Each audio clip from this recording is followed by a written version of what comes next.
सो अगर ये pre decided है, सब कुछ डेस्टिनी में ही है, देन फिर फ्री विल का क्या है sir? Okay, so nice question. एक एग्जांपल से पहले समझते हैं। मुझे अपने कमरे में धूप चाहिए, राइट? अब सूरज ने आना है किस मौसम में, कितने बजे, ये मेरे कंट्रोल में नहीं है, राइट? लेकिन अगर मेरे खिड़की के बाहर सूरज है तो मेरी फ्री विल ये है कि मैं पर्दे डालकर उस धूप को अपने कमरे में आने से रोक सकता हूँ। लाइफ जो है वो दोनों पर चलती है। There is something called a package which is decided, plus you also have a free will. मैं एक दो एग्जाम्पल से आपको समझाता हूँ। व्हेन आई से कि हम एक पैकेज लेकर आते हैं, package is not that it is going to be 100% certain. Package is like it is certain as a planning. Railway time table India का, इट इज अ प्लानिंग। हम उसके हिसाब से बोल सकते हैं कि राजधानी दिल्ली में किस प्लेटफॉर्म पे कितने बजे किस दिन आएगी, लेकिन वो आएगी कि नहीं आएगी ये बहुत सारे और फैक्टर्स पे भी डिपेंड करता है। एक बच्चा है, वो 10th स्टैंडर्ड में अगर स्कूल में पढ़ने जाता है तो उसका सिलेबस इज फिक्स्ड, उसको मालूम है उसको क्या पढ़ना है, लेकिन पढ़ता है कि नहीं पढ़ता है, क्लास में फेल हो जाता है, ये उसकी फ्री विल है। यानी जो पैकेज हम लेकर आते हैं वो इंसिडेंसेस हमारी लाइफ में होंगे, हमारी फ्री विल है, हम उससे लेसन सीख सकते हैं या नहीं सीख सकते हैं। पर्दे हटाना या पर्दे ना हटाना ये मेरी फ्री विल है, लेकिन धूप का बाहर आना, सूरज का बाहर आना या ना आना ये मेरी फ्री विल का पार्ट नहीं है। तो there are certain things which are fixed, there are certain things which are variable.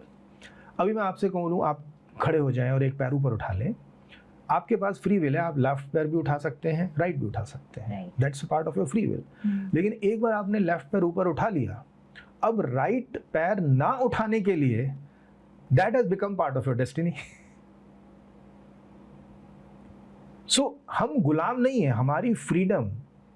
Life between lives में हम लोग जब बात करते हैं, हमारा एक्सपीरियंस ये होता है that your freedom is always respected. धूप जब आती है, सूरज जब आएगा तो आपके दरवाजे पे डोरबेल बजाकर अंदर नहीं आएगा, वो आ जाएगा और आपकी फ्री विल का, आपकी फ्रीडम का रिस्पेक्ट करेगा। आप चाहें तो पर्दे हटा सकते हैं, आप ना चाहें तो पर्दे नहीं हटा सकते हैं। So it's a combination of package plus your free will.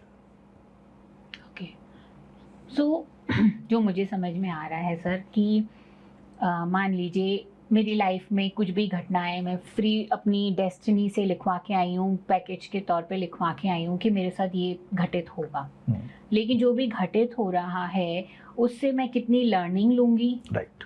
और क्या इसको फिर अनडन करने का भी मतलब हो सकता है। राइट नाउ मैं जैसे अपनी लाइफ का ले लूँ कि मेरी डॉटर से रिलेटेड कुछ उसकी चल रही है लाइफ में, उसकी प्रॉब्लम्स हैं, टाइप 1 डायबिटिक है, व्हाटएवर इट इज़। तो अगर यहाँ पर मैं ये लर्निंग ले लूँ कि मुझे क्या करना है और मेरी कौन सी गलती की वजह से हुआ, अब मैं इसको आगे कैसे कर सकती हूँ, तो अगर मैं यहाँ लर्निंग ले करके चलती हूँ तो क्या उस जो मैं डिसाइड करके आई हूँ प्री विल के साथ, वहाँ पर चेंज भी किया जा सकता है? कुछ हमारे पास चीज़ों को बदलने की ताकत है? देखो, अगर हम डायबिटीज़ की बात करते हैं, diabetes is a physical level problem, right. अब एक सही एज पर अगर एक इंसान अपनी डाइट का ख्याल रखता है, अपने लाइफस्टाइल का ख्याल रखता है, अपने स्ट्रेस का ख्याल रखता है, अपनी एक्सरसाइज का ख्याल रखता है, तो डायबिटीज़ के होने के चांसेस कम हो जाते हैं। हमने नहीं ख्याल रखा या किसी और रीज़न से अगर डायबिटीज़ हो जाती है, अब अगर वो हमारे कंट्रोल में नहीं है और वो डायबिटीज़ अगर हो जाती है तो हम उसको कैसे मैनेज कर सकते हैं, लाइफस्टाइल में हम क्या कर सकते हैं ताकि बॉडी में जो डिटेरिएशन है वो मिनिमम हो। उसके बाद अगर फिर भी हमारे कंट्रोल में नहीं आती है डायबिटीज़, तो थर्ड लेवल पे हम क्या करेंगे, then you have to accept it कि अब लाइफ में डायबिटीज़ है, अब मुझे अपनी ज़िंदगी को इस डायबिटीज़ के साथ ही जीना पड़ेगा। Purpose is happiness. Her situation में आपके पास एक्शनेबल आइटम्स अलग होंगे। अभी डायबिटीज़ नहीं है या कोई भी बीमारी अभी नहीं है, आप अपना लाइफस्टाइल बढ़िया रखिए, स्ट्रेस को मैनेज करके रखिए, आप बहुत सारी बीमारियों को अवॉइड कर सकते हैं। लेकिन बीमारी आ जाती है, उसके बाद आप क्या कर सकते हैं? अगर कुछ नहीं कर सकते हैं तो फिर आपको उसको एक्सेप्ट करना पड़ेगा, उसी को फिर आप एक्सेप्ट करिए कि भाई तो रहेगी लाइफ में diabetes, let us now be happy with this diabetes itself. Okay, so you mean to say कि अगर हमने कॉन्ट्रैक्ट, मान लीजिए ये भी एक कॉन्ट्रैक्ट के अंदर हम लेके आए कि हमने अपनी लाइफस्टाइल का ध्यान नहीं रखेंगे और फिर हमको देखो मैं डायबिटीज वही हो कह रहा हूँ, अब जाएगी। क्या होता है ना, ये कॉन्सेप्ट बड़े खतरनाक हैं। राइट होता क्या है कि हम जो एक्शन कर सकते हैं राइट अपने आलस की वजह से, इनकंसिस्टेंसी, प्रोकास्टिनेशन, लेजीनेस की वजह से हम एक्शंस नहीं करते हैं, और उसके बाद हम उनको भी ये बता देते हैं कि ये भी डेस्टाइन्ड था। This is what I want. Exactly, so वही चीज़ है कि जितनी बड़ी बात बोली जाती है उसके उतने ही रिस्क भी होते हैं। अब ये डेस्टाइन्ड नहीं है कि आप जो एक्सरसाइज करेंगे कि नहीं करेंगे, that is part of your free will.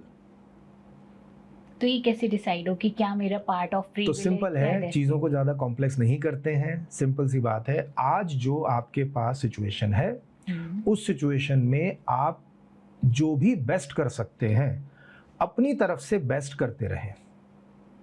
उसके बाद अगर वो चीज़ें आपके पैकेज में होंगी तो आपको ग्रीन लाइट मिलती जाएगी, नहीं होगी तो रेड लाइट मिल जाएगी। ये बेस्ट कौन डिसाइड करता है? आप ही डिसाइड करते हैं। मतलब मेरे हिसाब से हो सकता है कि मैं बेस्ट डिसाइड कर रही हूँ अपना, पर एग्जैक्टली वो सही रास्ते पे नहीं जा रहा, और कुछ टाइम के बाद मुझे पता चले कि उस समय जो मैंने डिसीजन लिया था कि ये मेरे लिए बेस्ट है, पर ये डिसीजन तो मुझे कहीं और ही ले आया। राइट, मेरा पॉइंट अभी हम जो डिस्कस कर रहे थे वो ये है कि जो मैं डिसाइड कर रहा हूँ वो मैं इम्प्लीमेंट भी कर रहा हूँ। ये बात बिल्कुल ठीक है कि over a period of time हम मैच्योर होते हैं, that's a part of our evolution process. हमारा माइंड भी एक्सपीरियंसेस से सीखता है। आज मुझे जो चीज़ें सही लगती हैं, शायद कुछ टाइम के बाद कुछ नई डिफरेंट चीज़ें सही लग सकती हैं, दैट इज़ द इवोल्यूशन। लेकिन आज मुझे वो पता नहीं है कि वो चीज़ें सही हैं। राइट। लेकिन जो आज मुझे पता है कि ये सही है, क्या मैं उस पर 100% दे रहा हूँ कि नहीं दे रहा हूँ? ओके। अगर मैं अपना 100% दे रहा हूँ, इसका मतलब क्या है? अब मेरी जो फ्री विल है वो मैंने इम्प्लीमेंट कर दिया, मेरे जो एक्शंस है वो मैं इम्प्लीमेंट कर रहा हूँ। अब उसके बाद जो होना होगा वो होगा, वो डेस्टिनी का पार्ट है। रिजल्ट, इसलिए कृष्ण क्या बोलते हैं, कर्मण्येवाधिकारस्ते मा फलेषु कदाचन। कर्म पर आपका अधिकार है लेकिन फल पर अधिकार नहीं है। और कर्म में भी वो कर्मण्य बात करते हैं, कर्म नहीं बोलते हैं। अच्छा। कर्म और कर्मण्य में क्या है? कर्म का मतलब है क्या करना है, और कर्मण्य का मतलब है कैसे करना है। ओके। क्या करना है पर आपका अधिकार नहीं है, कर्मण्य मतलब कैसे करना है, इस पर आपका अधिकार है। जैसे आज मैं और आप यहाँ पर हम बैठे हैं और बात कर रहे हैं, इस पे ना मेरा अधिकार था ना आपका अधिकार था। आज सुबह बारिश का मौसम था, मुझे लग रहा था शायद गुड़गांव की सड़कों की हालत देखते हुए शायद हमें आज का प्रोग्राम कैंसिल करना पड़ेगा। So all those factors they fall in place और हम यहाँ पर आके मिले। अब ये समय हम कैसे स्पेंड करते हैं, ये मेरी फ्रीडम है। ओके। इसको हम हंसी मजाक करके भी बिता सकते हैं, इसको हम लेजीली भी बिता सकते हैं, इसको हमने एक पॉडकास्ट के रूप में भी इसको हमने यूटिलाइज कर लिया। तो हमारा मिलना ये हमारे कंट्रोल में नहीं है, लेकिन मिलने के बाद हम उस समय को कैसे स्पेंड करते हैं ये है जो मेरे कंट्रोल में है। तो ना कर्म आपके कंट्रोल में है, ना फल आपके कंट्रोल में है, सिर्फ कर्मण्य आपके कंट्रोल में है कि उस काम को कैसे करना है। मैं हमेशा बोलता हूँ spirituality is also like a science, because I am an engineer by qualification, so I know कि साइंस में there are lot of formula, जिस फार्मूले से हम सारी चीज़ें डिज़ाइन कर सकते हैं। स्पिरिचुअलिटी में हमारे जो ऋषि हुए हैं उन्होंने भी उतने ही क्लियर कट फार्मूले दिए हैं। Spirituality is also a science of with in, हम उनको डिकोड करना नहीं जानते हैं। अब कृष्ण ने कितना सही एक्सप्लेन करिया, कर्मवाधिकारस्ते नहीं बोलते, कर्मण्यवाधिकारस्ते। कर्मण्य मतलब कैसे करना है, इस पर आपका अधिकार है, फल पे अधिकार नहीं है। तो क्या करना है वो अधिकार नहीं है, तो क्या रिजल्ट आएगा वो अधिकार नहीं है, कैसे करना है उस पर अधिकार है आपका। सर थोड़ा सा मैं इसको और भी समझना चाहूंगी, क्या करना है। जैसे कुछ टाइम पहले हमने डिसाइड किया कि सर के साथ आपका प्रोफाइल देखा, हमें अच्छा लगा, हमने ये डिसाइड किया कि हमें सर के साथ पॉडकास्ट करना चाहिए, है ना। तो क्या करना है, यहाँ पर एक डिसीजन लिया गया, तभी हमने उसको इम्प्लीमेंट किया, और उसी के अंदर हो सकता है कि हम में से किसी का आज कुछ आ जाता तो हम लोग हम लोग दोनों में से कोई भी इस प्रोग्राम को, आज के प्रोग्राम को कैंसिल कर सकता था, है ना? तो क्या करना है ये भी तो फिर हमारे फ्री विल के अंदर ही तो आ रहा है। ओके देखिए, आपके पास जो आया एक इट वाज एन आइडिया। हाँ जी। इट वाज एन आइडिया, आपने मेरा प्रोफाइल देखा, आपको लगा कि चलो एक पॉडकास्ट शूट करते हैं। राइट। लेकिन ये आइडिया सही में इम्प्लीमेंट होगा कि नहीं होगा, ये आपके कंट्रोल में नहीं है। आपके दिमाग में एक आइडिया है, लेकिन आज अगर बारिश आ जाती है और हम अगर नहीं कर पाते, तो हमारे दिमाग में आइडिया भी आया, लेकिन हम उसको इम्प्लीमेंट नहीं कर पा रहे थे। फिर भी आज नहीं कल हो जाता, आज कल होता, किसी और दिन होता, नहीं होता पता नहीं। ओके। आते हुए तो यानी यू आर सेइंग कि ये पॉडकास्ट होना डिस्टाइंड था। एग्जैक्टली। लेकिन कैसे होना है, इस समय को हमें कैसे स्पेंड करना है, ये मेरी फ्रीडम है। जैसे महाभारत से एग्जांपल लेते हैं, जब सेनाएं युद्ध भूमि में आ चुकी हैं, राइट, अब युद्ध होना ये लगभग तय है। अब इसको टाला नहीं जा सकता है, ये कर्म है। कैसे लड़ना है, ये अर्जुन की फ्रीडम है, ये दोनों सेनाओं की फ्रीडम है।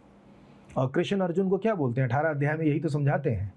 अब युद्ध आ चुका है सामने, और सामने जिनसे आपने युद्ध करना है वो आप ही के परिवार के बुजुर्ग हैं, गुरु हैं, भाई बंधु हैं। लेकिन अब अगर ये सिचुएशन आ चुकी है, तो अब अपना बेस्ट देकर इस युद्ध को लड़ो, बिना ये सोचे हुए कि तुम जीतोगे या दूसरी पार्टी जीतेगी। युद्ध ना हो, इसके लिए कृष्ण ने बहुत काम किया है। जब पूरा क्षत्रिय समाज बोलता है कि नहीं युद्ध होना चाहिए क्योंकि पांडवों को सताया गया है, उनके साथ अत्याचार किया गया है, कृष्ण बोलते हैं कि नहीं, इतना जो है ब्लड शेड को अवॉइड किया जा सकता है, मैं एक शांति दूत बन के जाता हूँ। उन्होंने लास्ट मोमेंट तक एफर्ट किया जो उनको ठीक लगा, लेकिन उसके बाद भी युद्ध हुआ है। So again everywhere you will find a mix of free will versus destiny. अब कृष्ण की फ्री विल है, वो कहते हैं कि ठीक है मैं एक बार एफर्ट करके देखता हूँ, शांति दूत बन के जाता हूँ। उन्होंने कहा छोड़ दो हस्तिनापुर, सिर्फ 5 गांव दे दो, लेकिन नहीं हुआ। मतलब अपना पूरा एफर्ट करने के बाद भी कि युद्ध टाला जा सके, युद्ध ने होना था। अब युद्ध आने के बाद अर्जुन किस तरीके से युद्ध करता है, ये उसकी फ्री विल है।